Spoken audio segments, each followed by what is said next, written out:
Welcome to the Future Now series. This video series is about what is contributing to the future, what is altering the future, and how the future might look. Today we have Joshua online, and welcome, Joshua. Thanks for being here. He's a member of the DEO, but also has a remarkable background, and I believe has figured out a particular area in the dental practice that will, I think it's a game changer. And so I wanted to bring to fore what is that and how does it work and how can it be utilized in dental practice. So Joshua, why don't you spend a little time introducing yourself and a little bit of your background, and then we'll get into what you've created. Excellent, Dr. Huber. I want to say thank you very much for having me. It's an honor.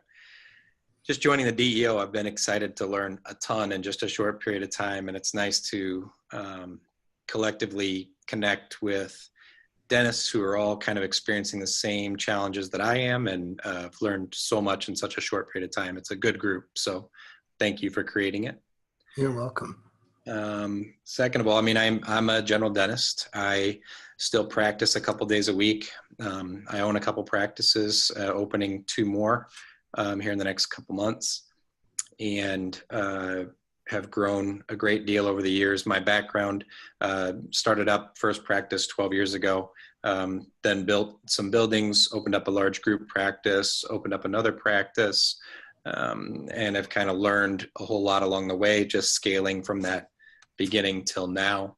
I'm also involved very in our local community in a number of ways. But most of all, and why we're connecting today, is I'm very interested in the infrastructure and repeatable systems necessary to continue growth in a dental practice. Well, you briefly did it. Okay, very well done. Talk about what led you to this discovery, and because I think that's really interesting background information and of experience, and then what you have created. Yeah, so about a good number of years ago, we decided that we wanted to, because I have a daughter with developmental differences, I'm very interested in the idea of employing people with developmental differences within our employment community and our dental practices. And but in order to do that, I realized I needed to dig into our systems and how we do things to find the opportunity for this individual to have meaningful work in our practice. So I kind of went down that rabbit hole of digging into every system in our practice. And what I soon realized was how inefficient we were in so many ways when I looked at the ability for someone to come in and learn the system quickly. So that led me to really kind of look at our care delivery system and figure out ways that someone with relatively low exposure to dentistry previously, and with certain talents, how they can come in and play a meaningful role in the care delivery process. So my goal was for anyone to be able to set up a room, anyone to be able to create and process our trays and setups for all the numerous procedures that we do. We offer all the specialties in our practice. So it was kind of a big thing. So I realized there was some streamlining that needed to be done. So you've opened up these numbers of practices. You have an intention and a commitment to impact the world of your kid that allows for people who are somewhat disabled to be able to come into a dental practice and be effective and efficient in the operatory, as I understand it. Yep. And you have developed something that is useful for every practice that I'm working with. It reduces cost dramatically, so we'll get a lot of attention on that last statement. Sure. It reduces mistakes dramatically. Right. It is a self-governing system, basically, which I think is brilliant. So why don't you talk about what you've created, because I think it's truly remarkable. Yeah, so the idea is when I dug in, I found out it was kind of affecting this problem was affecting our team, it was affecting our outcomes for our patients, and it was really affecting our business performance and our ability to scale. So what we came up with was a universal practice care delivery system in our practice. So we call it the drop delivery system, but the idea or concept is one standard container that is universal throughout the practice by which all of our care procedures flow. And this, by holding that variable constant, you can really start to set up some systems, I've learned, in the dental practice. One of the biggest problems was what I noticed at a team level is, in order to scale a dental practice, it's nearly impossible to train and onboard employees if you don't have a standardized system that's very reproducible from operatory to operatory, dental practice to dental practice. Next, my big goal was always to have team members be able to fluidly move among practices. And without standardization from practice to practice, that becomes something that's impossible. Right, exactly. But one of the challenges with that is, each doctor and each assistant and each operatory, what I learned is, how could I have people go from office to office or open up more and more offices if not, even in our own office, that there's not two operatories that were the same. There was junk in drawers. There was one room, you'd have a hoarder who would have thousands and thousands of dollars of supplies hidden away in some drawer for, and they think they're doing a good job, right? And everything was like a junior high, kid's locker, it seemed like to me. And it was really frustrating. So the biggest thing for me is our core value is moving patients to health. And I want our team members are our biggest investment on a monthly basis in terms of our monthly costs in running a dental practice. So my big thought is I want to eliminate every discretion drain and every disorganization problem that's keeping them from focusing on being right there with patients, moving them to health. And that's where I feel like there's a huge gain in the area for team members. By standardizing the care delivery system, you can begin to standardize your training and onboarding. You can standardize the way each operatory, and the way you need very little in the operatory when the containers are all regulated and self-fulfilling and so on. So that's people are trying to envision now what a container looks like and how this thing works. And so we better get a little more deeply into this whole invention that you generated. Sure. So basically what we did was in problems in the past with caring for patients, you would have maybe a tub system where if you're doing a procedure, you bring that tub in and then you're sorting through all these tubs. And then before you know it, you've got multiple tubs with different things in them. Then you've got each tray having some variety of supplies, equipment, and material on them. And so what we did was we invented a container that is almost like a tub turned on its side, with your ability to access various depths. So it's perfectly suited to put every supply, equipment, and piece of material that you need during a dental procedure within your arm's reach.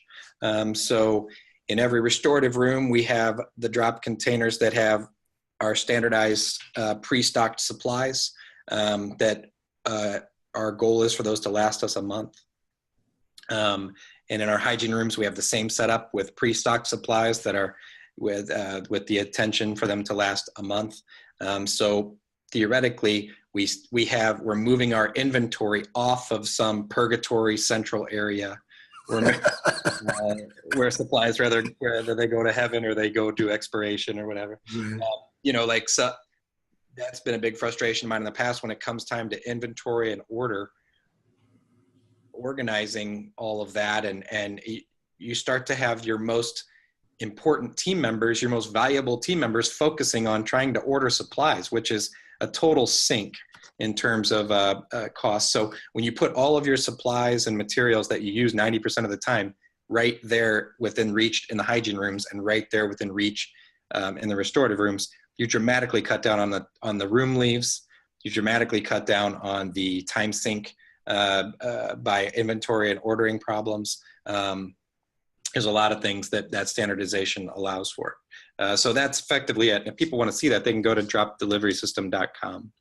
We have that, and I think we're putting together some videos now where people can start to envision how that's set up in the operatories, and those will be posted within the next week.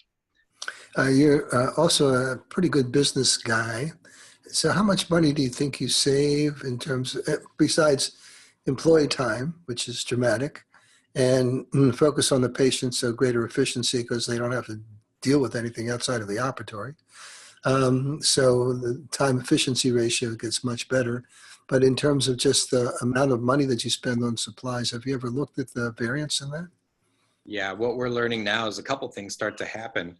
There's a drift that happens in your office where suddenly you've got multiples of different types of supplies. You've got one-offs being ordered. You've got, what I found is just going through our formulary, we've been able to, we look at the value of what we're ordering and the things that are really affecting patient outcomes. So just by auditing the supplies that we've kind of gotten to by path of least resistance, that's your first savings.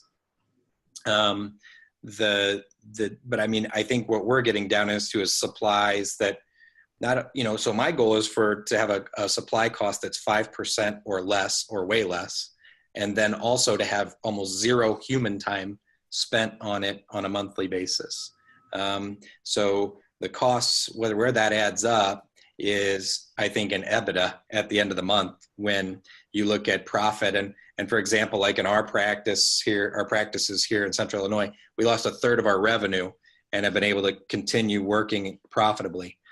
So if that tells you anything, we're able to grow a very strong EBITDA by being totally focused, laser focused on our, productively moving patients to health, but also not wasting any of our human resources in the practice on inefficiency. So there's a big gain in profit is where I realize it. And I expect that to keep growing the more efficient we get with this system and the more we continue to develop it. So people are wondering, how do you determine what goes in each of your containers, each of your tubes? Yeah. So basically, we want what's accessible in each room. We want for almost all of our procedures, the 90% of the stuff that we use in every procedure, we want in these containers in the rooms so that it's right there within access, and same thing in the hygiene rooms. And then for the other 10%, we have specialty containers that we bring in, and we're able to support on a cart, or we'll just bring in and drop them on a rail so we can quickly turn a room into doing an implant, doing a root canal, doing a Botox, cosmetic, sleep dentistry, you name it, denture patient. We basically have this shape and color system by which everything gets executed in the practice. So back to Hannah, who we mentioned at the very beginning, she can help set up for any of the procedures. She can help process the trays and setups and the drop containers on the back end. So and even me, if I know we're going to do a root canal, I can set up for a root canal. Times past before we got the system together, I couldn't do that. I mean, it was only up in the head of each individual assistant, and each of them had their own version of that. And so basically we put 90% of what we want within arm's reach of the providers at the chairside level. And then we organize all the specialty containers. And then after that, you basically have, that's the summary of all of everything that you're going to use in care delivery, plus your bulk items. And those are just the things that we all buy in bulk. It's pretty predictable as far as how much we're going to use, how much we're going to need. It's the other stuff where all the money gets wasted, right? In terms of determining your formulary, your composites, and even your instruments, do you have a committee that developed that, or you developed that? Or talk about how you came up with what is the appropriate instrumentation that belongs inside of those. So basically what we decided, we broke the different types of procedures we provide into basically 9 categories around the office. And those 9 categories, we basically identified, for example, a root canal, as an orange triangle, or an implant as a particular shape or color. But we use that library to basically develop everything that composes the cassette, and then everything that's included in the container system. And I realize, like, just audibly, this can be hard to imagine, but basically we organize it all in that streamlined way. And then from the tray color to the burr block to everything matches the same shape and color kind of system. The containers, these drop delivery containers that we came up with, are very inexpensive. Now, when you asked, I want to get back to the idea, you asked about the organization system. Basically, we took our common instruments and supplies and then looked at where are things hard to access, where are we having to constantly order or run out and do things like that. We basically try to do it so that our only ordering would happen once a month. And so there'd be a month's worth of supplies in each container. And that's been very helpful in organizing things that way. How many dentists do you have working for you, Joshua? 5. So. And so has there been any issue, concern with these guys delivering care, the container system, how the thing actually operates? No, I think the idea is actually well received. Most of us, when we're chairside, we don't want the assistant to leave the room. We want to get done quickly. We want the assistant to be laser focused on connecting with the patient, making them feel good, delivering them a first-rate experience. And the worst appointments are the ones where the assistant's focused on everything else, right? And they're distracted by not having this or not having that, or having to leave the room for this or that. That's been, so with our all the doctors on our team, we talk frequently about what items we're getting value out of and which ones we may not be, which we could use maybe a less expensive product, a more value-based product, when it doesn't make any difference to the health outcome of the patient, and nor does it make any difference to the appreciation of the experience for the patient. When we compare it against those two items, we just pick the best product, and a lot of times we can save a lot of money by using that filter. And so if people are interested, would you mention your website again and do a little more slowly, because we have dentists listening to this? Yeah, you bet. So it's drop, D-R-O-P, deliverysystem.com. And if they were interested, how would they go about? So you don't have cabinets, which I found to be, and the differentiation in operatory size, number of operatories that you could have, and consistency of delivery, quality assurance. I mean, so many things are built into this. How would a dentist go about figuring out? I mean, most of them are already set up with all their stuff. Yeah. And they also have all the bad habits. And you just said the hoarder versus the cleaner versus the person who leaves early, all that stuff goes, all that is eliminated. Right. So the impact on culture is pretty great because it's so consistent. How would people go about setting this up if they wanted to do that? Is it better in a de novo environment, or is it better to retrofit an existing existing practice? Yeah, so it's kind of interesting because I'm going through all of what you just mentioned right now, in terms of retrofitting, our existing system with our new system and these new containers. In our new setting, it's fascinating how much I'm going to save in my build out of operatories and cabinetry and space that I previously thought I needed that I had in these existing practices. I mean, that's all gone. I mean, it's amazing the build out costs. So number one, I have always imagined like this would kind of appeal to 3 types of dentists. One is somebody like myself who's building multiple practices and wants to streamline things for all different types of reasons. Because once you start scaling, you realize everything that's not well systematized compounds. You have compounding headaches, compounding profit erosion, and it just exponentially gets frustrating. So someone like me who's growing multiple practices.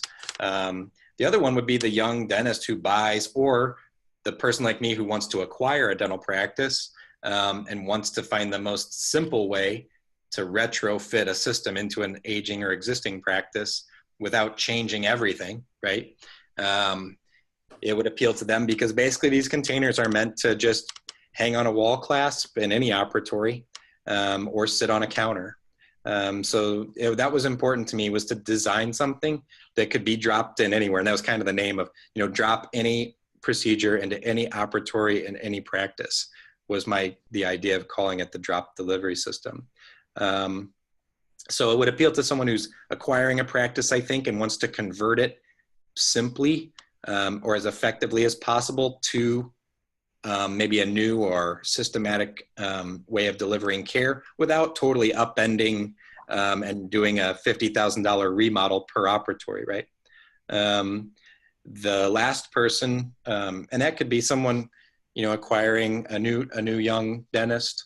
That would be the thing. If I could go back in time and visit young dentist me and put in place a system like this before I grew, before I took that $700,000 practice to 1.5, or before I decided to have the next 3 practices,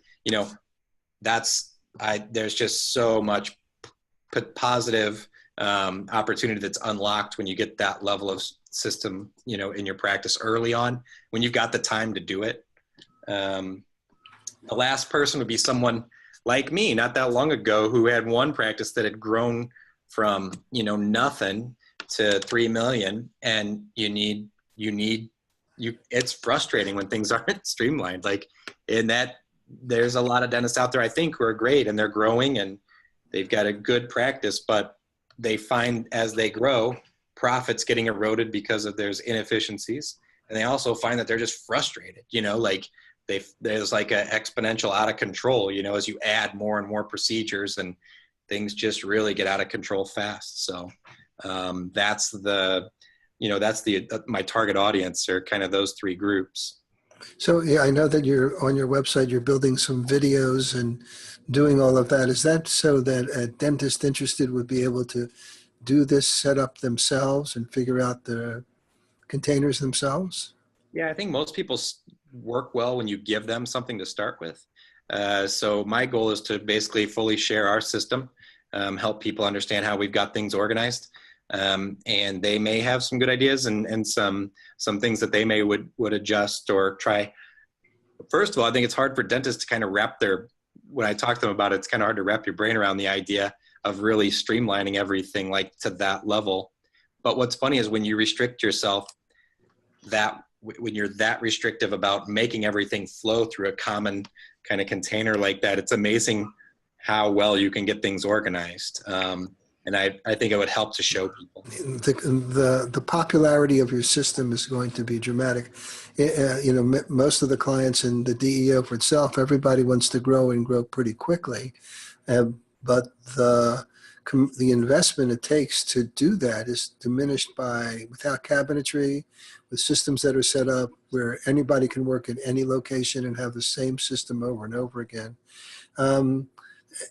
Is there any other education that's needed for this? Do you need any other elements that are required? I'm sure you have training. Do you have training manuals or videos and all that stuff about how to use that? Is that how you do it? Yeah, so what we're doing right now is just videoing all of our just so people can understand kind of the system and how that it works.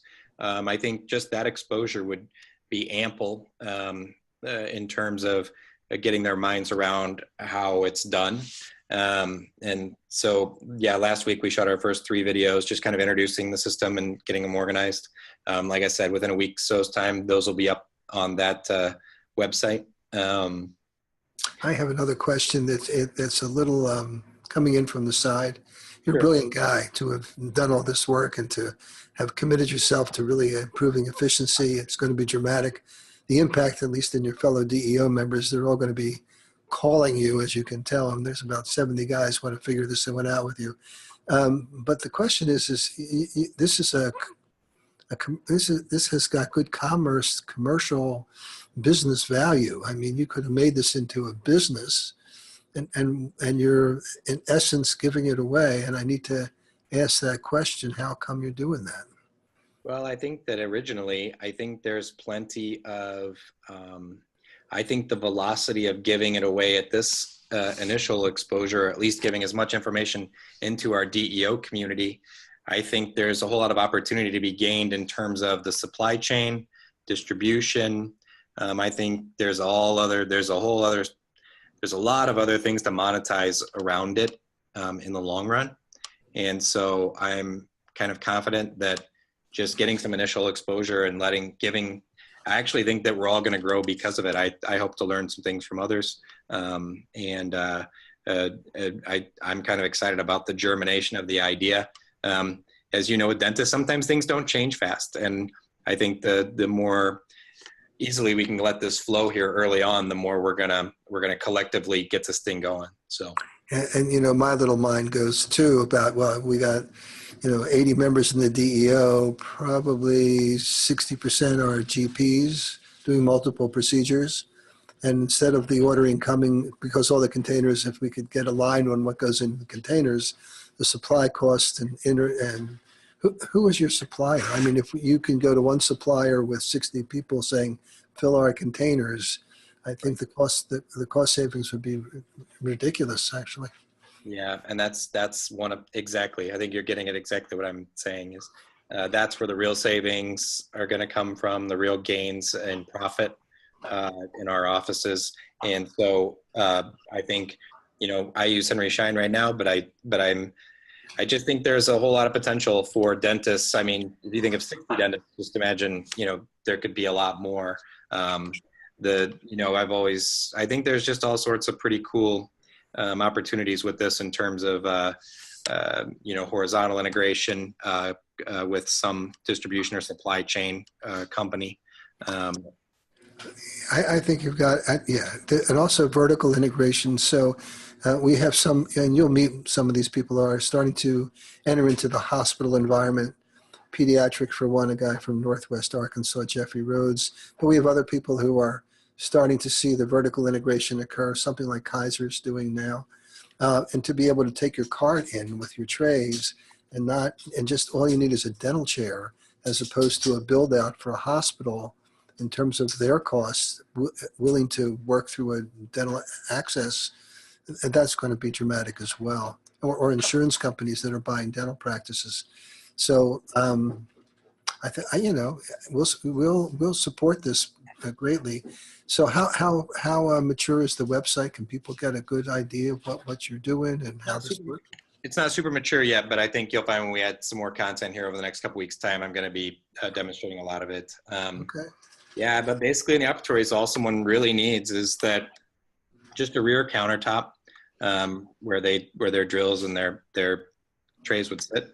And that's all that we have in the operatory. So, and I want to really document my de novo startup. I think that would be cool for dentists to kind of see how and why we're designing it. And then there's a lot of back end processing that happens after you do a procedure too. So we can kind of help people see that and how that works and how materials and supplies and equipment make it back to where they're supposed to be. Supposed to go? Yeah. Rather than the trash can with your handpiece. Right.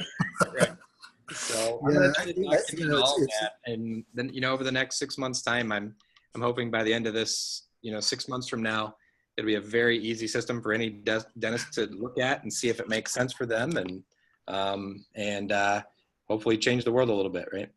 Yeah, well, that's what I appreciate about you and appreciate about all the other fellow members you have in the DEO is, they're up to making a difference, and this will make a difference. This drives people absolutely nuts. Yeah. And bringing on an associate, if it's standardized, the ability to train them up to deliver care is so much better because it's standardized. It's wonderful. All right, young man, you have done a remarkable job. I have a little bit of a commerce going on, like you could at least license this thing, but I appreciate that you're giving it away. I would anticipate a lot of activity coming this way. I don't know if you're set up to take input like this. So if people want to get a hold of you and they go to your website, you probably have a contact little thing up on menu bar. When do you think, do you have someone who can, I don't want you to hire another employee. Right. But if this, I'm sure when the DEO sees this, and we have a viewership of a lot of people, they're going to have really strong interest right away. It gets people's interest. So how prepared are you to become available to talk to people about this is the question. Yeah, I think my goal is to put a lot of good content out there so people can realize, like you said, rather than hiring a bunch of people and making it more and more expensive. The idea is to kind of build some good content so people can kind of understand, and then maybe I could just be there to fill in any answers or questions that they may have after seeing the content. Secondly, I mean, I think the key is just to put it out there into the world and then see what type of response we get. And then we can, we have our first 1,000 units ready to go. We can ship them out within a week or two's time. So then I also have good cost estimates as far as if we did with no iteration change, what it would cost to do the next production line. So I think I'm fairly well prepared to do just an initial release here and see what type of response feedback and stuff we get. I also want to, on the other hand, I want to make sure that what I give people is so they can fully understand the concept all the way around. So yeah, we're just getting started, and we have patented the thing, the container system, so it does have a little bit of protection, which is good. But the first step is just helping people kind of understand it and helping them see how it could maybe change the way they deliver care. And so we'll just have to see, I think, how things go. I'm interested to answer some questions, see what people are, and if we have a lot of interest all at once, maybe we'll set up a webinar for people to all get on at one time. Thank you so much for your time. It's brilliant. You want to mention, I know that this is the third time, but would you want to mention your website again so people can go to it and see what's what? Yeah, so the website is dropdeliverysystem.com. So DROPDELIVERYSYSTEM.com. And they can start to check out the containers there. And there'll be more content coming about the organization system. I'm so excited that you're in the DEO. I think it's, the whole peer-to-peer network. I would assume out of all the 25 people now in the program, most of the people by the end of the program will have a container system in their practice. And I think the contribution from like you and like all the other people, what are they going to bring into this pool of dental entrepreneurs is just extraordinary. All right, young man, go back to work. Stay out of trouble. I don't have time to get in trouble. All right, be well, young man. Thanks, Take care. Dr. Thanks.